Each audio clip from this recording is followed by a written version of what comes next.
नमस्कार मित्रों, संस्कृत साहित्य एवं संस्कृति के चैनल पे सांख्य कारिका चल रही है और मैं हूं डॉक्टर हरिनिवास। अगर आप सुन रहे हैं तो अब आपको ये समझ में भी आ रही होगी और आपको आनंद भी आ रहा होगा। हमने देखा था कि किस प्रकार से प्रत्यक्ष के द्वारा व्यक्त तत्वों को जाना, अनुमान के द्वारा अव्यक्त यानी प्रकृति की सिद्धि की, उसके बाद पुरुष के गुणधर्मों को जाना, और फिर बात आई कि प्रकृति और पुरुष का जब मिलन होता है तो उससे सृष्टि प्रक्रिया शुरू होती है। और प्रकृति और पुरुष के मिलन को रोका नहीं जा सकता है, क्योंकि दोनों को अंधे और पंगु की तरह परस्पर एक दूसरे की आवश्यकता है।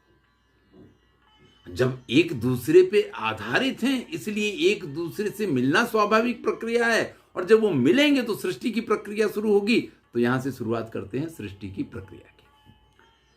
प्रकृतेर महांस ततो अहंकार तस्माद गणश्च षोडशकः। 22वीं कारिका है। तस्मादपि षोडशकात् पंचभ्यः पंचभूतानि। आपने प्रधान यानी प्रकृति को तो जान ही लिया है।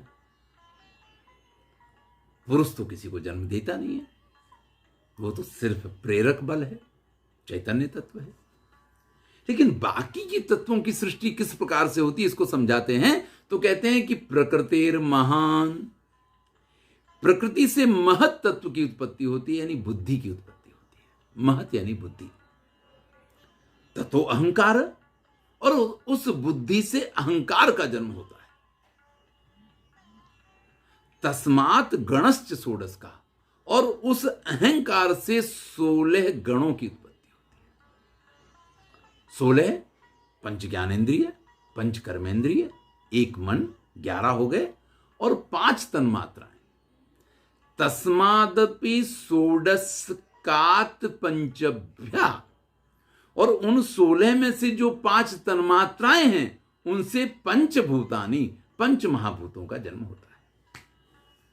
अब देखिए, 5 महाभूत हो गए, 5 तन्मात्राएं हो गई, 10 हो गए, पंच ज्ञानेन्द्रिय हो गए, पंच कर्मेंद्रिय हो गई यानी 20 हो गए, एक मन हो गया 21 हो गए, एक अहंकार हो गया 22 हो गए, एक बुद्धि हो गई 23 हो गए।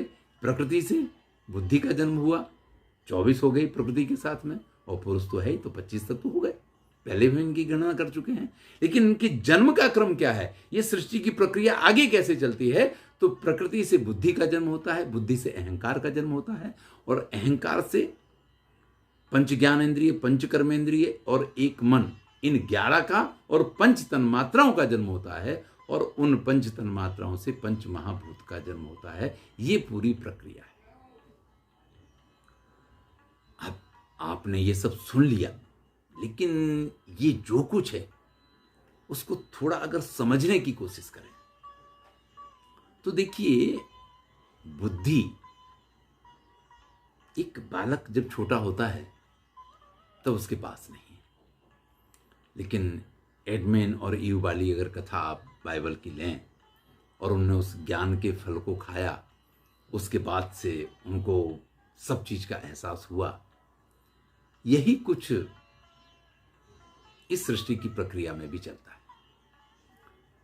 इस सृष्टि की प्रक्रिया में बिल्कुल वही क्रम प्रवर्तित होता है। जब बालक का जन्म होता है तो ईश्वर तो बना के भेजता है, पुरुष या स्त्री, लेकिन उसको खुद को पता नहीं होता है कि वो स्त्री है या पुरुष है। वो तो एक बालक होता है। उसके कोई क्रियाकलाप, उसका कोई व्यवहार अलग नहीं होता है। हम उसको बचपन से सिखाते हैं, तुम लड़की हो, तुमको ऐसे बोलना है, तुमको ये करना है, तुमको ये नहीं करना है। तुम लड़के हो, तुमको ऐसे बोलना है, तुमको ये करना है, तुमको ये नहीं करना है। और फिर जब उनके अंदर वो बुद्धि आ जाती है तो अहंकार तत्व का जन्म होता है। और फिर आप जानते हैं कि अपनी ज्ञानेंद्रियों का उपयोग अपनी कर्मेंद्रियों का उपयोग, अपने मन का उपयोग, ये सब प्रारंभ में शुरू हो जाता है। लेकिन जो पंच तन्मात्राएं हैं, इनका ज्ञान बाद में होता है, उनकी समझ बाद में आती है, विषयों की बात बाद में आती है। और फिर पंचमहाभूतों की जन्म वाली बात, यानी आगे की प्रक्रिया जो है वो इसी प्रकार से चलती है। तो स्वाभाविक रूप से जो सृष्टि की प्रक्रिया है, वहां भी हम इन सारी चीजों को देख सकते हैं। अब चलिए, जो 24 तत्व हैं उसका तो हमने ज्ञान प्राप्त कर लिया सृष्टि में, लेकिन उसमें सबसे पहले प्रकृति से बुद्धि का जन्म हुआ। तो बुद्धि के गुणधर्मों को कहते हैं अध्यवसायो बुद्धिर्धर्मो। अध्यवसाय यानी निश्चय करना, यह बुद्धि का कार्य है। आपके मन में दुविधा की भावना मन पैदा करता है, संकल्प विकल्प मन पैदा करता है, लेकिन उसको निश्चयात्मक स्थिति में ले जाने का काम बुद्धि का है। अध्यवसायो बुद्धिर्धर्मो ज्ञानम विराग ऐश्वर्यम सात्विक मेतद रूपम तामस तस्माद विपर्यस्तम। अब बुद्धि को समझाते हुए कहते हैं कि अध्यवसाय ये बुद्धि का धर्म है। किसी बात का निश्चय करना ये बुद्धि का कार्य है। मन संकल्प विकल्प करता है, ऐसा करें, ये करना ठीक है, वो करना ठीक है, ऐसा करेंगे तो ये होगा, ऐसा करेंगे वो होगा। ये संकल्प विकल्प ये मन का काम है। लेकिन एक निश्चयात्मक स्थिति में आपको ले जाने का काम बुद्धि करती है। तो अध्यवसाय ये बुद्धि का लक्षण है। अब उसके दो रूप हैं, सात्विक बुद्धि और तामसी बुद्धि। जो सात्विक बुद्धि है उसके 4 गुणधर्म बताए गए हैं, धर्मो ज्ञानम विराग ऐश्वर्य। एक धर्म